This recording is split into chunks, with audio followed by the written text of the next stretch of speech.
Hello students, welcome ਇਨ ਵਿਦਿਆਸਾਗਰ college Dhuri. ਸਾਡਾ ਅੱਜ ਦਾ topic ਹੈ ਮਾਰਕਸਵਾਦ ਕੀ ਹੈ ਤੇ ਮਾਰਕਸਵਾਦ ਦੇ ਮੁੱਖ ਸਿਧਾਂਤ ਕਿਹੜੇ-ਕਿਹੜੇ ਹਨ। ਸਿਧਾਂਤਾਂ ਤੋਂ ਪਹਿਲਾਂ ਅਸੀਂ ਗੱਲ ਕਰਾਂਗੇ ਕਿ ਮਾਰਕਸਵਾਦ ਕੀ ਹੈ। ਮਾਰਕਸਵਾਦ ਮੁੱਖ ਤੌਰ ਤੇ ਕਾਰਲ ਮਾਰਕਸ ਅਤੇ ਉਸਦੇ ਸਾਥੀ ਫਰੈਡਰਿਕ ਏਂਜਲਸ ਦੁਆਰਾ ਦਿੱਤੇ ਸਿਧਾਂਤਾਂ ਦਾ ਸਮੂਹਿਕ ਨਾਂ ਹੈ। ਦੋਨਾਂ ਨੇ, ਕਾਰਲ ਮਾਰਕਸ ਤੇ ਫਰੈਡਰਿਕ ਏਂਜਲਸ ਨੇ, ਮੁੱਖ ਤੌਰ ਤੇ ਇਕੱਠੇ ਜਿਹੜੇ ਸਿਧਾਂਤ ਸੀ ਬਣਾਏ ਸੀ ਔਰ ਉਹਨਾਂ ਸਿਧਾਂਤਾਂ ਨੂੰ ਹੀ ਸਮੂਹਿਕ ਤੌਰ ਤੇ ਮਾਰਕਸਵਾਦ ਦਾ ਨਾਮ ਦਿੱਤਾ ਜਾਂਦਾ ਹੈ। ਜਿਸ ਸਮੇਂ ਉਹ ਹੈਗੇ ਸੀ ਉਸ ਸਮੇਂ ਦੀ ਜੋ ਸਥਿਤੀ ਸੀ ਉਸ ਨੂੰ ਉਹਨਾਂ ਨੇ ਆਪਣੀ ਅੱਖਾਂ ਨਾਲ ਦੇਖਿਆ ਸੀ ਔਰ ਉਸ ਦ੍ਰਿਸ਼ਟੀਕੋਣ ਦੇ ਅਨੁਸਾਰ ਹੀ ਉਹਨਾਂ ਨੇ ਕੁਝ ਸਿਧਾਂਤ ਬਣਾਏ। ਉਹਨਾਂ ਸਿਧਾਂਤਾਂ ਦੇ ਵਿੱਚ ਪੁਰਾਣਿਆਂ ਦੇ ਵਿੱਚ ਕੁਝ ਪਰਿਵਰਤਨ ਕੀਤੇ ਔਰ ਉਹਨਾਂ ਨੂੰ ਹੀ ਉਹਨਾਂ ਨੇ ਮਾਰਕਸਵਾਦ ਦਾ ਨਾਮ ਦਿੱਤਾ। ਔਰ ਉਹਨਾਂ ਦੇ ਮਾਰਕਸਵਾਦ ਦੇ ਮੁੱਖ ਸਿਧਾਂਤ ਨੇ ਜਿਹੜੇ, ਉਹਨਾਂ ਬਾਰੇ ਅਸੀਂ ਪੜ੍ਹਾਂਗੇ। ਸਭ ਤੋਂ ਪਹਿਲਾਂ ਅਸੀਂ ਗੱਲ ਕਰਾਂਗੇ ਮਾਰਕਸਵਾਦ ਦੇ ਦਵੰਦਾਤਮਕ ਭੌਤਿਕਵਾਦ ਦੀ ਅਸੀਂ ਗੱਲ ਕਰਾਂਗੇ। ਦਵੰਦਾਤਮਕ ਵਿਧੀ ਸੀ ਜਿਹੜੀ ਉਹ ਜਰਮਨ ਆਦਰਸ਼ਵਾਦੀ ਫਾਇਰਬਾਖ, ਲੁਡਵਿਗ ਅਤੇ ਹੀਗਲ ਨੇ ਗ੍ਰਹਿਣ ਕੀਤੀ ਸੀ। ਔਰ ਹੀਗਲ ਦਾ ਜੋ ਦਵੰਦਾਤਮਕ ਸੀ ਉਸ ਦੇ ਵਿੱਚ ਕਾਰਲ ਮਾਰਕਸ ਨੇ ਕੁਝ ਚੇਂਜਿਸ ਕੀਤੀਆਂ ਸੀ। ਹੀਗਲ ਦੇ ਦਵੰਦ ਨੂੰ ਤਾਂ ਮਾਰਕਸ ਸਵੀਕਾਰ ਕਰਦਾ ਹੈ, ਪਰੰਤੂ ਉਸਦਾ ਵਿਚਾਰ ਹੈ ਕਿ ਇਸ ਸਮਾਜਿਕ ਵਿਕਾਸ ਦੀ ਸੰਚਾਲਨ ਸ਼ਕਤੀ ਵਿਚਾਰ ਨਹੀਂ ਸਗੋਂ ਪਦਾਰਥ ਹੈ। ਔਰ ਮਾਰਕਸਵਾਦੀ ਸਿਧਾਂਤ ਅਨੁਸਾਰ ਵਿਰੋਧੀ ਸ਼ਕਤੀਆਂ ਹਰੇਕ ਸਮਾਜ ਵਿੱਚ ਹੁੰਦੀਆਂ ਹਨ, ਪਰ ਇਹਨਾਂ ਸ਼ਕਤੀਆਂ ਦੇ ਵਿਰੋਧ ਦਾ ਆਧਾਰ ਜਿਹੜਾ ਹੁੰਦਾ ਹੈ ਉਹ ਪਦਾਰਥ ਹੁੰਦਾ ਹੈ, ਕਿਉਂਕਿ ਹਮੇਸ਼ਾ ਜਦੋਂ ਲੜਾਈ ਹੁੰਦੀ ਹੈ ਤਾਂ ਉਹ ਪਦਾਰਥਾਂ ਨੂੰ ਲੈ ਕੇ ਹੀ ਹੁੰਦੀ ਹੈ।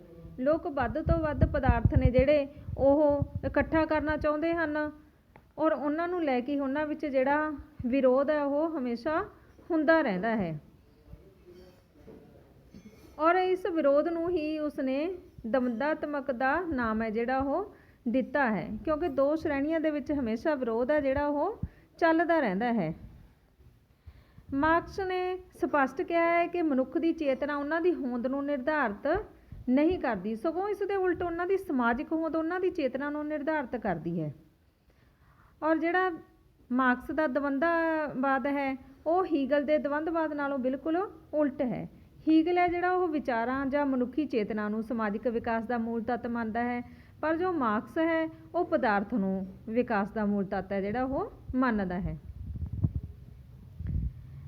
ਨੈਕਸਟ ਪੁਆਇੰਟ ਹੈਗਾ ਇਤਿਹਾਸ ਦੀ ਭੌਤਿਕਵਾਦੀ ਵਿਆਖਿਆ। ਕਾਰਲ ਮਾਰਕਸ ਦੇ ਵਿਚਾਰ ਅਨੁਸਾਰ ਮਨੁੱਖਤਾ ਦੇ ਇਤਿਹਾਸ ਦੇ ਵਿਕਾਸ ਦੇ ਪਿੱਛੇ ਕੋਈ ਅਧਿਆਤਮਕ ਸ਼ਕਤੀ ਨਹੀਂ ਹੁੰਦੀ, ਸਗੋਂ ਭੌਤਿਕ ਅਵਸਥਾਵਾਂ ਹੁੰਦੀਆਂ ਹਨ। ਮਾਰਕਸ ਦਾ ਕਥਨ ਹੈ ਕਿ ਮਨੁੱਖੀ ਸਭਿਅਤਾ ਵਿੱਚ ਜੋ ਮਹੱਤਵਪੂਰਨ ਪਰਿਵਰਤਨ ਆਉਂਦੇ ਹਨ ਉਹ ਸਮੇਂ-ਸਮੇਂ ਦੀਆਂ ਭੌਤਿਕ ਅਵਸਥਾਵਾਂ ਦਾ ਹੀ ਸਿੱਟਾ ਹੁੰਦੇ ਹਨ। ਉਸ ਸਮੇਂ ਦਾ, ਉਸ ਸਮਾਜ ਦਾ ਆਰਥਿਕ ਢਾਂਚਾ, ਉਸ ਸਮਾਜ ਦੀਆਂ ਸਮਾਜਿਕ, ਧਾਰਮਿਕ, ਰਾਜਨੀਤਿਕ ਸੰਸਥਾਵਾਂ, ਉਹਨਾਂ ਦੇ ਆਦਰਸ਼ਾਂ, ਉਹਨਾਂ ਦੇ ਕਾਨੂੰਨਾਂ ਨੂੰ ਉਹ ਜ਼ਰੂਰ ਹੀ ਪ੍ਰਭਾਵਿਤ ਕਰਦਾ ਹੈ।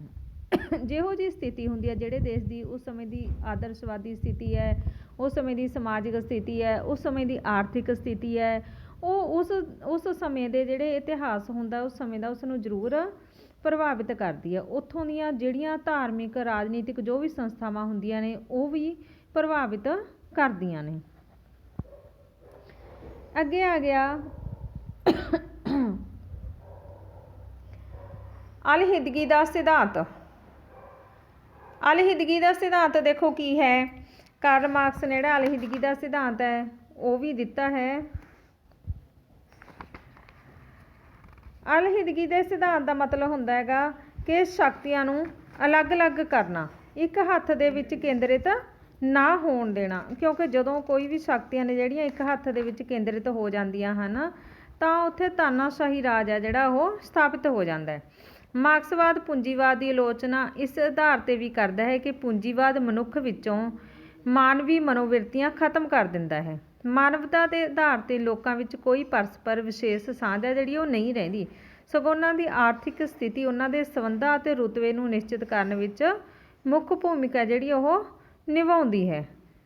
ਠੀਕ ਹੈ, ਮਨੁੱਖ ਕਹਿੰਦੇ ਆਪਣੇ ਕੰਮ ਅਤੇ ਉਤਪਾਦਨ ਤੋਂ ਅਲਹਿਦਾ ਹੋ ਜਾਂਦਾ ਹੈ। ਜਦੋਂ ਉਹਦੇ ਕੋਲ ਸ਼ਕਤੀਆਂ ਜ਼ਿਆਦਾ ਆ ਜਾਂਦੀਆਂ ਨੇ ਤਾਂ ਉਹ ਆਪਣੇ ਕੰਮ ਤੋਂ, ਉਤਪਾਦਨ ਤੋਂ ਅਲਹਿਦਾ ਹੋ ਜਾਂਦਾ ਹੈ, ਕਿਉਂਕਿ ਮਨੁੱਖ ਦੁਆਰਾ ਪੈਦਾ ਕੀਤੀ ਕਿਸੇ ਵੀ ਉਤਪਾਦਨ ਦੇ ਮੁੱਲ ਸੰਬੰਧੀ ਜਾਂ ਉਸ ਨੂੰ ਵੇਚਣ ਦੀ ਵਿਧੀ ਸੰਬੰਧੀ ਆਦਿ ਨਿਰਣਾ ਕਰਨ ਦਾ ਕੋਈ ਅਧਿਕਾਰ ਹੈ ਜਿਹੜਾ ਉਹ ਨਹੀਂ ਹੁੰਦਾ। ਮਜ਼ਦੂਰ ਨੂੰ ਤਾਂ ਇਹ ਵੀ ਨਹੀਂ ਪਤਾ ਹੁੰਦਾ ਕਿ ਕਿਸ ਵਸਤੂ ਦਾ ਉਤਪਾਦਨ ਕੀਤਾ ਜਾਣਾ ਹੈ ਅਤੇ ਉਸ ਲਈ ਲੋੜੀਂਦੀ ਸਮੱਗਰੀ ਦਾ ਪ੍ਰਬੰਧ ਕਿਸ ਤਰ੍ਹਾਂ ਕਰਨਾ ਹੈ, ਉਹਨੂੰ ਕੁਛ ਨਹੀਂ ਪਤਾ, ਕਿਉਂਕਿ ਉਹ ਤਾਂ ਉੱਥੇ ਸਿਰਫ ਇੱਕ ਕੰਮ ਕਰਦਾ ਹੁੰਦਾ ਹੈਗਾ ਜੋ ਉਸ ਤੋਂ ਕਰਵਾਇਆ ਜਾਂਦਾ ਹੈ। ਉਸਨੇ ਆਪਣੀ ਮਿਹਨਤ ਹੈ ਜਿਹੜੀ ਉਹ ਕਰਨੀ ਹੁੰਦੀ ਹੈ, ਲੇਕਿਨ ਉਸ ਨੂੰ ਨਹੀਂ ਪਤਾ ਹੁੰਦਾ ਕਿ ਉਹਦੇ ਵਿੱਚ ਕਿੰਨੀ ਮਾਤਰਾ ਦੇ ਵਿੱਚ ਉਤਪਾਦਨ ਹੈ ਜਿਹੜਾ ਉਹ ਹੋਣਾ ਹੈਗਾ, ਕਿੰਨੀ ਮਾਤਰਾ ਦੇ ਵਿੱਚ ਉਸ ਦੇ ਵਿੱਚ ਜੋ ਵੀ ਪੈਸਾ ਲਗਾਇਆ ਉਹ ਹੈਗੀ ਆ ਉਸਦੀ, ਜਾਂ ਕੀ ਉਹਦੇ ਵਿੱਚ ਉਤਪਾਦਨ ਨਿਕਲਣਾ, ਕੀ ਲਾਭ ਹੋਣਾ ਹੈ, ਉਹਨੂੰ ਉਸ ਬਾਰੇ ਕੁਝ ਨਹੀਂ ਪਤਾ ਹੁੰਦਾ। ਦੂਜਾ ਅਲਹਿਦਗੀ ਦਾ ਸਿਧਾਂਤ ਹੁੰਦਾ ਹੈ ਕਿ ਉਤਪਾਦਨ ਨਾਲ ਸੰਬੰਧਿਤ ਕਿਰਤੀ ਵਰਗ ਆਪਣੇ ਉਤਪਾਦਨ 'ਤੇ ਮਾਣ ਵੀ ਨਹੀਂ ਕਰ ਸਕਦਾ, ਕਿਉਂਕਿ ਜੋ ਉਸਨੇ ਕਮਾਇਆ ਹੈਗਾ, ਜੋ ਉਸਨੇ ਮਿਹਨਤ ਕੀਤੀ ਹੈ, ਉਸ ਦੇ ਅਕੋਰਡਿੰਗ ਉਹ ਮਿਹਨਤ ਭਾਵੇਂ ਘੱਟ ਕਰੇ ਭਾਵੇਂ ਵੱਧ ਉਤਪਾਦਨ ਉਹਨੂੰ ਘੱਟ ਨਿਕਲੇ ਜਾਂ ਵੱਧ ਨਿਕਲੇ, ਲੇਕਿਨ ਉਸ ਦਾ ਜਿਹੜਾ ਲਾਭ ਹੈ ਉਹ ਉਸ ਨੂੰ ਨਹੀਂ ਮਿਲਣਾ ਹੁੰਦਾ। ਤੀਜਾ, ਮਨੁੱਖ ਆਪਣੇ ਉਤਪਾਦਨ ਤੋਂ ਇੰਨਾ ਜ਼ਿਆਦਾ ਅਲਹਿਦਾ ਮੰਨਿਆ ਜਾਂਦਾ ਹੈ ਕਿ ਇੱਕ ਕਿਰਤੀ ਕਿਸੇ ਮਹਾਨ ਅਜੂਬੇ ਦੀ ਕਾਢ ਆਪਣੇ ਨਿੱਜੀ ਦਿਮਾਗ ਨਾਲ ਭਾਵੇਂ ਕਰਦਾ ਹੈ, ਪਰ ਉਸ ਦਾ ਸਿਰ ਹੈ ਜਿਹੜਾ ਉਹ ਉਸ ਦੇ ਸਿਰ ਹੀ ਜਾਂਦਾ ਹੈਗਾ ਜਿਸ ਦਾ ਉਹ ਉਤਪਾਦਨ ਹੁੰਦਾ, ਜਿਸ ਦੀ ਫੈਕਟਰੀ ਦੇ ਵਿੱਚ ਉਹ ਕੰਮ ਕਰਦਾ ਹੈ, ਉਹ ਉਹਨਾਂ ਦੇ ਸਿਰ 'ਤੇ ਹੀ ਜਾਂਦਾ ਹੈ। ਚੌਥਾ, ਪੂੰਜੀਵਾਦੀ ਪ੍ਰਣਾਲੀ ਵਿੱਚ ਕਿਰਤੀ ਨੂੰ ਆਪਣੇ ਸਾਥੀ ਕਿਰਤੀਆਂ ਤੋਂ ਵੀ ਅਲਹਿਦਾ ਰੱਖਣ ਦੀ ਪ੍ਰਕਿਰਿਆ ਚੱਲਦੀ ਰਹਿੰਦੀ ਹੈ। ਠੀਕ ਹੈ, ਲੰਮੇ ਸਮੇਂ ਤੋਂ ਜੋ ਪ੍ਰਤੀਯੋਗੀ ਹੁੰਦਾ ਉਹ ਯੁੱਗ ਆਰੰਭ ਹੋਇਆ ਸੀ ਅਤੇ ਅੱਜ ਵੀ ਪ੍ਰਤੀਯੋਗਤਾ ਹਰੇਕ ਉਦਾਰਵਾਦੀ ਦੇਸ਼ ਦੀ ਪ੍ਰਣਾਲੀ ਦੀ ਜ਼ਰੂਰੀ ਵਿਸ਼ੇਸ਼ਤਾ ਬਣ ਗਈ ਹੈ।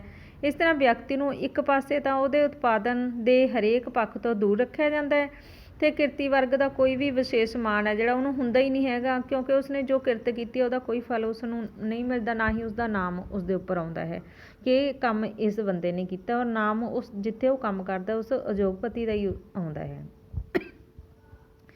ਨੈਕਸਟ ਆ ਗਿਆ ਪੂੰਜੀਵਾਦ ਦਾ ਸਵੈ-ਨਾਸ਼। ਮਾਰਕਸ ਦਾ ਵਿਚਾਰ ਹੈ ਕਿ ਪੂੰਜੀਵਾਦੀ ਪ੍ਰਣਾਲੀ ਵਿੱਚ ਹੀ ਇਸ ਨੂੰ ਨਾਸ਼ ਕਰਨ ਦੇ ਬੀਜ ਨੇ ਜਿਹੜੇ ਉਹ ਮੌਜੂਦ ਹੁੰਦੇ ਨੇ, ਕਿਉਂਕਿ ਉਹ ਆਪਣੇ ਆਪ ਹੀ ਕਿਰਤੀਆਂ ਦਾ ਵਿਸਤਾਰ ਕਰਦੀ ਹੈ। ਉਹਨਾਂ ਨੂੰ ਜਦੋਂ ਉਹ ਆਪਣੇ ਕੰਮ ਦਾ ਵਿਸਤਾਰ ਕਰਦੀ ਹੈ ਤਾਂ ਇਸ ਤਰ੍ਹਾਂ ਕਿਰਤੀਆਂ ਦੇ ਵਿੱਚ ਵੀ ਉਸ ਨੂੰ ਵਾਧੇ ਦੀ ਜ਼ਰੂਰਤ ਹੁੰਦੀ ਹੈ, ਉਹ ਉਸ ਨੂੰ ਵਧਾਈ ਜਾਂਦੀ ਹੈ। ਠੀਕ ਹੈ, ਜਿਵੇਂ ਜਿਵੇਂ ਕਹਿੰਦੇ ਕਿਰਤੀਆਂ ਦੀ ਸ਼੍ਰੇਣੀ ਵਿੱਚ ਵਾਧਾ ਹੁੰਦਾ ਜਾਵੇਗਾ ਅਤੇ ਉਹਨਾਂ ਵਿੱਚ ਏਕਤਾ ਦੀ ਭਾਵਨਾ ਵੀ ਵਧੂਗੀ, ਉਹ ਆਪਣੇ ਹੱਕਾਂ ਲਈ ਲੜਨਾ ਸ਼ੁਰੂ ਕਰ ਦਿੰਦੇ ਨੇ। ਠੀਕ ਹੈ, ਜਦੋਂ ਹੱਕਾਂ ਲਈ ਲੜਦੇ ਨੇ, ਉਹ ਆਪਣਾ ਹੱਕ ਮੰਗਦੇ ਨੇ ਤਾਂ ਹੌਲੀ ਹੌਲੀ ਕਿਰਤੀਆਂ ਅਤੇ ਜੋ ਮਾਲਕ ਹੁੰਦਾ ਹੈਗਾ ਉਹਨਾਂ ਦੇ ਵਿਚਾਲੇ ਇੱਕ ਸੰਘਰਸ਼ ਪੈਦਾ ਹੋ ਜਾਂਦਾ ਹੈਗਾ, ਤਾਂ ਹੌਲੀ ਹੌਲੀ ਇਹ ਸੰਘਰਸ਼ ਹੈ ਜਿਹੜਾ ਉਹ ਵੱਧਦਾ ਜਾਂਦਾ, ਜਿਹੜਾ ਸਮਾਜ ਹੈ ਉਹ ਦੋ ਸ਼੍ਰੇਣੀਆਂ ਦੇ ਵਿੱਚ ਵੰਡਿਆ ਜਾਂਦਾ ਹੈਗਾ, ਕਿਰਤੀਆਂ ਅਤੇ ਸ਼ਾਸਕ ਦੀ ਮਾਲਕ ਦੀ ਸ਼੍ਰੇਣੀ ਦੇ ਵਿੱਚ। ਅਤੇ ਇਸ ਤਰ੍ਹਾਂ ਕਹਿੰਦੇ ਹੌਲੀ ਹੌਲੀ ਇੱਕ ਦਿਨ ਕ੍ਰਾਂਤੀ ਆਉਂਦੀ ਹੈ ਜਿਹਦੇ ਵਿੱਚ ਹੌਲੀ ਹੌਲੀ ਪੂੰਜੀਵਾਦ ਦਾ ਜਿਹੜਾ ਨਾਸ਼ ਹੈ ਉਹ ਹੋ ਜਾਂਦਾ ਹੈ। ਇਸ ਤਰ੍ਹਾਂ ਪੂੰਜੀਵਾਦ ਦਾ ਨਾਸ਼ ਹੈ ਜਿਹੜਾ ਉਹ ਕਹਿੰਦੇ ਸਵੈ ਨਾਸ਼ ਬਣ ਜਾਂਦਾ ਵੀ ਆਪਣੇ ਆਪ ਹੀ ਉਹ ਆਪਣੇ ਵਿੱਚੋਂ ਅਜਿਹੇ ਬੀਜ ਪੈਦਾ ਕਰਦੇ ਨੇ ਜਿਹੜੇ ਉਹਨਾਂ ਦਾ ਨਾਸ਼ ਕਰਨਗੇ। ਨੈਕਸਟ ਆ ਗਿਆ ਕਿਰਤੀਆਂ ਦੀ ਕ੍ਰਾਂਤੀ। ਕਿਰਤੀਆਂ ਦੀ ਕ੍ਰਾਂਤੀ। ਮਾਰਕਸ ਅਨੁਸਾਰ ਪੂੰਜੀਵਾਦ ਪ੍ਰਣਾਲੀ ਆਪਣੇ ਅੰਦਰਲੇ ਦੋਸ਼ਾਂ ਕਾਰਨ ਜ਼ਰੂਰ ਹੀ ਕਮਜ਼ੋਰ ਹੋਵੇਗੀ। ਪੂੰਜੀਹੀਨ ਅਤੇ ਸੰਪਤੀਹੀਨ ਕਿਰਤੀਆਂ ਦੀ ਸੰਖਿਆ ਵਿੱਚ ਵਾਧਾ ਹੋਵੇਗਾ, ਮਤਲਬ ਜਿਨ੍ਹਾਂ ਕੋਲ ਪੂੰਜੀ ਘੱਟ ਹੈ, ਪੈਸਾ ਘੱਟ ਹੈ, ਉਹਨਾਂ ਕਿਰਤੀਆਂ ਦੇ ਵਿੱਚ ਵਾਧਾ ਹੋਵੇਗਾ। ਹੌਲੀ ਹੌਲੀ ਉਹਨਾਂ ਦੀ ਗਿਣਤੀ ਹੈ ਜਿਹੜੀ ਉਹ ਵੱਧਦੀ ਜਾਵੇਗੀ। ਹੌਲੀ ਹੌਲੀ ਕਿਰਤੀ ਨੇ ਜਿਹੜੇ ਉਹ ਪੜ੍ਹੇ ਲਿਖੇ ਵੀ ਹੁੰਦੇ ਜਾਣਗੇ ਅਤੇ ਉਹ ਪੜ੍ਹੇ ਲਿਖੇ ਹੋਣ ਦੇ ਨਾਂ 'ਤੇ ਆਪਣੇ ਹੱਕ ਵੀ ਮੰਗਣੇ ਸ਼ੁਰੂ ਕਰ ਦਿੰਦੇ ਨੇ ਅਤੇ ਇਸ ਤਰ੍ਹਾਂ ਉਹਨਾਂ ਦੇ ਵਿੱਚ ਇੱਕ ਦਿਨ ਕ੍ਰਾਂਤੀ ਆਉਂਦੀ ਹੈ, ਜਿਸ ਕ੍ਰਾਂਤੀ ਦੇ ਕਾਰਨ ਜਿਹੜੇ ਪੂੰਜੀਪਤੀ ਨੇ ਉਹਨਾਂ ਦਾ ਨਾਸ਼ ਹੋਣਾ ਸ਼ੁਰੂ ਹੋ ਜਾਂਦਾ ਹੈ। ਮਜ਼ਦੂਰਾਂ ਦੀ ਤਾਨਾਸ਼ਾਹੀ। ਇਸ ਤਰ੍ਹਾਂ ਜਦੋਂ ਹੌਲੀ ਹੌਲੀ ਉਹਨਾਂ ਦੇ ਵਿੱਚ ਜਿਹੜਾ ਸੰਘਰਸ਼ ਆ ਉਹ ਤੇਜ਼ ਹੁੰਦਾ ਜਾਂਦਾ ਹੈਗਾ, ਸੰਘਰਸ਼ ਤੇਜ਼ ਹੋਣ ਦੇ ਨਾਲ ਉਹਨਾਂ ਦੇ ਵਿੱਚ ਲੜਾਈ ਹੈ ਜਿਹੜੀ ਆਪਦੇ ਹੱਕਾਂ ਲਈ ਵੱਧਦੀ ਜਾਂਦੀ ਹੈਗੀ, ਤਾਂ ਇੱਕ ਦਿਨ ਕਹਿੰਦੇ ਅਜਿਹਾ ਆਉਂਦਾ ਹੈਗਾ ਕਿ ਜਿਹੜਾ ਪੂੰਜੀਵਾਦ ਆ ਉਹ ਖਤਮ ਹੋ ਜਾਵੇਗਾ ਅਤੇ ਮਜ਼ਦੂਰਾਂ ਦੀ ਤਾਨਾਸ਼ਾਹੀ ਹੈ ਜਿਹੜੀ ਆ ਜਾਵੇਗੀ। ਅਜਿਹਾ ਯੁੱਗ ਆ ਜਾਵੇਗਾ ਮਾਰਕਸਵਾਦ ਦੇ ਅਨੁਸਾਰ, ਇੱਕ ਦਿਨ ਅਜਿਹਾ ਯੁੱਗ ਆ ਜਾਵੇਗਾ ਜਦੋਂ ਸਿਰਫ ਮਜ਼ਦੂਰਾਂ ਦੀ ਤਾਨਾਸ਼ਾਹੀ ਹੋਊਗੀ, ਪੂੰਜੀਵਾਦ ਹੈ ਜਿਹੜਾ ਉਹ ਬਿਲਕੁਲ ਖਤਮ ਹੋ ਜਾਊਗਾ। ਤਾਂ ਇਹ ਪੂੰਜੀਵਾਦ ਦੇ ਖਤਮ ਹੋਣ ਦੇ ਨਾਲ ਤਾਂ ਸਿਰਫ ਇੱਕੋ ਹੀ ਸ਼੍ਰੇਣੀ ਰਹਿ ਜੂਗੀ ਜਿਹੜੀ ਮਜ਼ਦੂਰਾਂ ਦੀ ਸ਼੍ਰੇਣੀ ਹੋਊ ਅਤੇ ਮਜ਼ਦੂਰਾਂ ਦੀ ਹੀ ਤਾਨਾਸ਼ਾਹੀ ਹੋਊਗੀ। ਅੱਗੇ ਆ ਗਿਆ ਸ਼੍ਰੇਣੀ ਯੁੱਧ ਦਾ ਸਿਧਾਂਤ। ਸ਼੍ਰੇਣੀ ਯੁੱਧ ਦੇ ਸਿਧਾਂਤ ਹੈ ਜੋ ਕਾਰਲ ਮਾਰਕਸ ਨੇ ਦਿੱਤਾ ਹੈ। ਇਸ ਦੇ ਅਨੁਸਾਰ ਜਿਹੜਾ ਸਮਾਜ ਹੈ ਹੁਣ ਉਹ ਦੋ ਸ਼੍ਰੇਣੀਆਂ ਦੇ ਵਿੱਚ ਵੰਡਿਆ ਹੋਇਆ ਹੈ। ਇੱਕ ਸ਼੍ਰੇਣੀ ਕਿਰਤੀਆਂ ਦੀ ਸ਼੍ਰੇਣੀ ਤੇ ਦੂਜੀ ਸ਼ਾਸਕਾਂ ਦੀ ਪੂੰਜੀਪਤੀਆਂ ਦੀ ਸ਼੍ਰੇਣੀ। ਜਦੋਂ ਅਮੀਰ ਤੇ ਗਰੀਬ ਦੀ ਗੱਲ ਆਉਂਦੀ ਹੈ ਤਾਂ ਇੱਕ ਪਾਸੇ ਤਾਂ ਪੂੰਜੀਪਤੀ ਹੋ ਗਏ, ਇੱਕ ਪਾਸੇ ਗਰੀਬ ਸ਼੍ਰੇਣੀਆਂ ਹੋ ਗਈਆਂ, ਕਿਰਤੀ ਹੋ ਗਏ, ਮਜ਼ਦੂਰ ਹੋ ਗਏ। ਕਾਰਲ ਮਾਰਕਸ ਅਨੁਸਾਰ ਜਿਹੜਾ ਸਮਾਜ ਹੈ ਸਾਡਾ ਉਹ ਦੋ ਸ਼੍ਰੇਣੀਆਂ ਦੇ ਵਿੱਚ ਵੰਡਿਆ ਹੋਇਆ ਤੇ ਇਹਨਾਂ ਦੋ ਸ਼੍ਰੇਣੀਆਂ ਦਾ ਸੰਘਰਸ਼ ਹੈ ਜਿਹੜਾ ਉਹ ਲੰਮੇ ਸਮੇਂ ਤੋਂ ਚੱਲਦਾ ਹੈ ਤੇ ਹਮੇਸ਼ਾ ਚੱਲਦਾ ਰਹੂਗਾ ਜਦੋਂ ਤੱਕ ਪੂੰਜੀਪਤੀਆਂ ਦਾ ਨਾਸ਼ ਹੈ ਜਿਹੜਾ ਉਹ ਨਹੀਂ ਹੋ ਜਾਊਗਾ। ਪੂੰਜੀਵਾਦ ਦਾ ਸਵੈਨਾਸ਼, ਠੀਕ ਹੈ ਵੀ ਇਸ ਤਰ੍ਹਾਂ ਪੂੰਜੀਵਾਦ ਦਾ ਸਵੈਨਾਸ਼ ਹੈ ਜਿਹੜਾ ਉਹ ਹੋ ਜਾਊਗਾ ਤੇ ਕਿਰਤੀਆਂ ਦੀ ਕ੍ਰਾਂਤੀ ਹੈ ਜਿਹੜੀ ਉਹ ਆ ਜਾਊਗੀ। ਅੱਗੇ ਆ ਗਿਆ ਸ਼੍ਰੇਣੀਹੀਨ ਸਮਾਜ ਦੀ ਸਥਾਪਨਾ। ਜਦੋਂ ਪੂੰਜੀਵਾਦ ਦਾ ਸਵੈਨਾਸ਼ ਹੋ ਜਾਊਗਾ, ਕਿਰਤੀਆਂ ਦੀ ਕ੍ਰਾਂਤੀ ਦੇ ਕਾਰਨ ਪੂੰਜੀਵਾਦ ਬਿਲਕੁਲ ਖਤਮ ਹੋ ਜਾਊਗਾ, ਤਾਂ ਉਸ ਸਮੇਂ ਇੱਕੋ ਹੀ ਸ਼੍ਰੇਣੀ ਦੀ ਸਥਾਪਨਾ ਹੋਊਗੀ। ਸਿਰਫ ਜ਼ਿਆਦਾ ਸ਼੍ਰੇਣੀਆਂ ਨੇ ਜਿਹੜੀਆਂ ਉਹ ਜਿਵੇਂ ਕਿਰਤੀਆਂ ਦੀ ਸ਼੍ਰੇਣੀ ਤੇ ਪੂੰਜੀਪਤੀਆਂ ਦੀ ਸ਼੍ਰੇਣੀ ਹੈ, ਜੋ ਅਮੀਰ ਤੇ ਗਰੀਬ ਦਾ ਫਾਸਲਾ ਹੈ ਉਹ ਬਿਲਕੁਲ ਖਤਮ ਹੋ ਜਾਵੇਗਾ ਤੇ ਸ਼੍ਰੇਣੀਹੀਨ ਸਮਾਜ ਦੀ ਸਥਾਪਨਾ ਹੋਊਗੀ ਜਿਹਦੇ ਵਿੱਚ ਇੱਕੋ ਹੀ ਸ਼੍ਰੇਣੀ ਹੋਊ, ਸਿਰਫ ਕਿਰਤੀਆਂ ਦੀ ਸ਼੍ਰੇਣੀ। ਕਿਰਤੀ ਹੋਣਗੇ, ਕੰਮ ਕਰਨਗੇ ਤੇ ਖਾਣਗੇ। ਤਾਂ ਇਸ ਤਰ੍ਹਾਂ ਸ਼੍ਰੇਣੀਹੀਨ ਸਮਾਜ ਦੀ ਸਥਾਪਨਾ ਜਿਹੜੀ ਉਹ ਇੱਕ ਦਿਨ ਹੋ ਜਾਵੇਗੀ। ਅੱਗੇ ਆ ਗਿਆ ਰਾਜ ਦਾ ਅਲੋਪ ਹੋ ਜਾਣਾ। ਜਦੋਂ ਪੂੰਜੀਪਤੀ ਹੀ ਖਤਮ ਹੋ ਜਾਣਗੇ, ਪੂੰਜੀਪਤੀਆਂ ਦੀ ਸ਼੍ਰੇਣੀ ਹੈ ਜਿਹੜੀ ਉਹ ਖਤਮ ਹੋ ਜਾਊਗੀ, ਤਾਂ ਜੋ ਰਾਜ ਹੈ ਤਾਂ ਰਾਜ ਦਾ ਕੋਈ ਕੰਮ ਨਹੀਂ ਰਹਿਣਾ, ਕਿਉਂਕਿ ਰਾਜ ਦਾ ਕੰਮ ਹੀ ਇਸ ਲਈ ਹੁੰਦਾ ਹੈ ਕਿ ਉਹ ਪੂੰਜੀਵਾਦ ਨੂੰ ਉਤਸ਼ਾਹਿਤ ਕਰਦਾ ਹੈ, ਉਹਨੂੰ ਵਧਾਉਂਦਾ ਹੈ ਪੂੰਜੀਵਾਦ ਨੂੰ। ਮਾਰਕਸਵਾਦ ਅਨੁਸਾਰ ਮਜ਼ਦੂਰਾਂ ਦੀ ਤਾਨਾਸ਼ਾਹੀ ਇੱਕ ਸਥਾਈ ਸਥਿਤੀ ਨਹੀਂ ਹੈ, ਸਗੋਂ ਕੁਝ ਸਮਾਂ ਪਾ ਕੇ ਮਜ਼ਦੂਰਾਂ ਦੀ ਤਾਨਾਸ਼ਾਹੀ ਵੀ ਸਮਾਪਤ ਹੋ ਜਾਵੇਗੀ।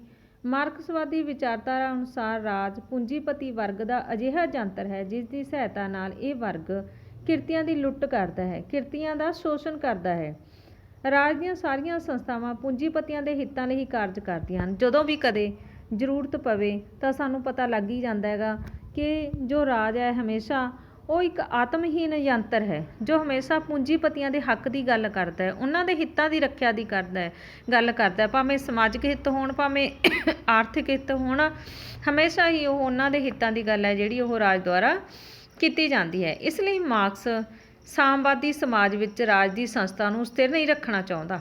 ਉਸ ਦਾ ਵਿਚਾਰ ਹੈ ਕਿ ਜਦੋਂ ਸਾਮਵਾਦੀ ਸਮਾਜ ਵੱਖ-ਵੱਖ ਸ਼੍ਰੇਣੀਆਂ ਵਿੱਚ ਵੰਡਿਆ ਨਹੀਂ ਹੋਵੇਗਾ ਤਾਂ ਅਜਿਹੇ ਸਮਾਜ ਵਿੱਚ ਕਹਿੰਦੇ ਨਾ ਕੋਈ ਲੜਾਈ ਝਗੜਾ ਹੋਊਗਾ, ਨਾ ਕੋਈ ਗੱਲਬਾਤ ਹੋਊਗੀ, ਠੀਕ ਹੈ, ਤਾਂ ਉਸ ਸਮੇਂ ਉਹਨਾਂ ਨੂੰ ਰਾਜ ਦੀ ਜ਼ਰੂਰਤ ਹੈ ਜਿਹੜੀ ਉਹ ਨਹੀਂ ਹੋਣੀ। ਇਸ ਲਈ ਮਾਰਕਸਵਾਦ ਮਜ਼ਦੂਰਾਂ ਦੀ ਤਾਨਾਸ਼ਾਹੀ ਨੂੰ ਇੱਕ ਅਸਥਾਈ ਅਵਸਥਾ ਮੰਨਦਾ ਹੈ। ਕਹਿੰਦਾ ਜਦੋਂ ਮਜ਼ਦੂਰਾਂ ਦੀ ਤਾਨਾਸ਼ਾਹੀ ਆਪਣੇ ਵਿਰੋਧੀ ਤੱਤਾਂ ਨੂੰ ਨਸ਼ਟ ਕਰ ਦੇਵੇਗੀ ਤਾਂ ਫਿਰ ਰਾਜ ਦੀ ਸੰਸਥਾ ਦੀ ਵੀ ਕੋਈ ਲੋੜ ਨਹੀਂ ਰਹਿਣੀ ਤੇ ਉਹ ਆਪਣੇ ਆਪ ਹੀ ਲੋਪ ਹੋ ਜਾਵੇਗੀ। ਧਰਮ ਦਾ ਖੰਡਨ।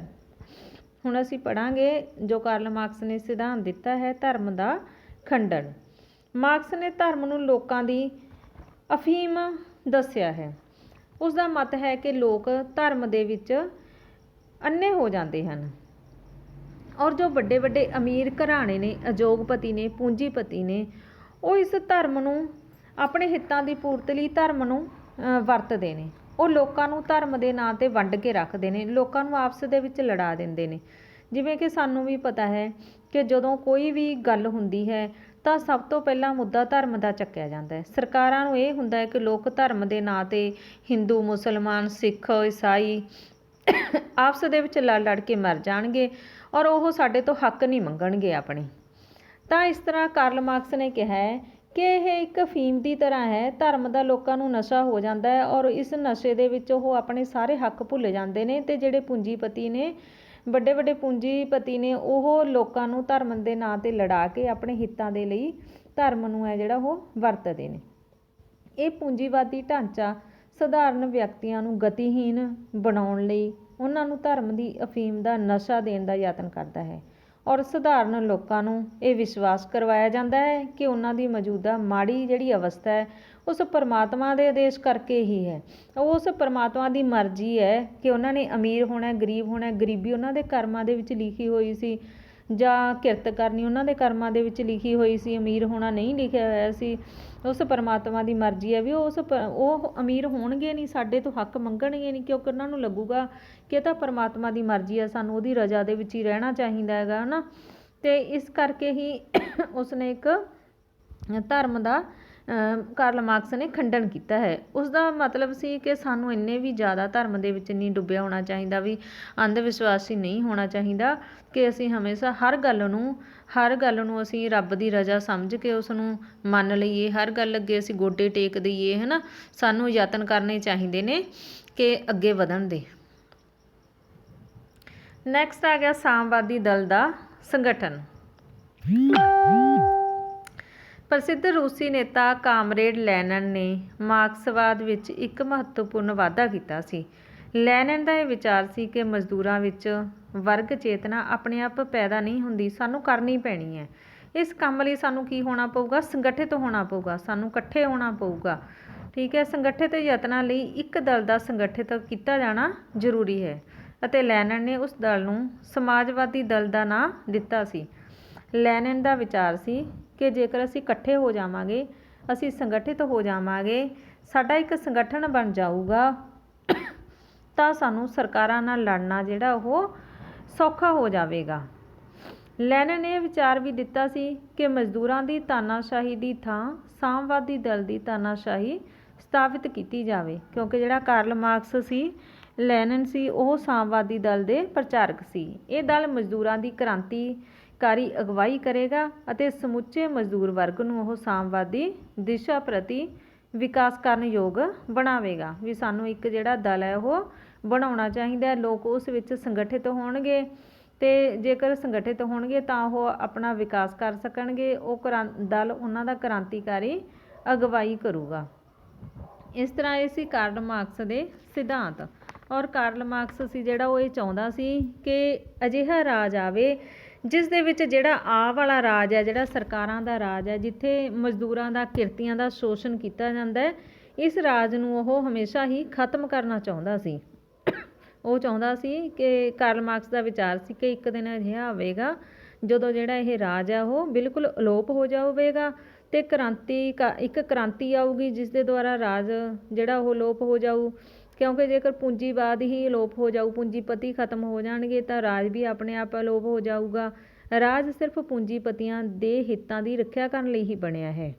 ਔਰ ਇਸ ਤਰ੍ਹਾਂ ਇੱਕ ਦਿਨ ਅਜਿਹਾ ਆਊਗਾ ਕ੍ਰਾਂਤੀ ਦੇ ਦੁਆਰਾ ਕਿ ਜਿਸ ਦਿਨ ਰਾਜ ਦੇ ਖਤਮ ਹੋਣ ਨਾਲ ਜਿਹੜੇ ਕਿਰਤੀ ਨੇ, ਕਿਰਤੀਆਂ ਦੀ ਤਾਨਾਸ਼ਾਹੀ ਆਊਗੀ, ਠੀਕ ਹੈ। ਸਾਰੇ ਲੋਕ, ਜਿਹਦੇ ਵਿੱਚ ਕੋਈ ਗਰੀਬ ਨਹੀਂ ਹੋਊ, ਕੋਈ ਅਮੀਰ ਨਹੀਂ ਹੋਊ, ਸਾਰੇ ਲੋਕ ਇਕਸਾਰ ਹੋਣਗੇ ਅਤੇ ਸਾਰੇ ਲੋਕ ਪੂਰੀ ਖੁਸ਼ੀ ਉਹ ਸ਼ਾਂਤੀਪੂਰਨ ਮਾਹੌਲ ਦੇ ਨਾਲ ਰਹਿ ਸਕਣਗੇ।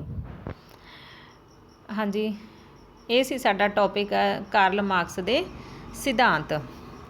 ਧੰਨਵਾਦ।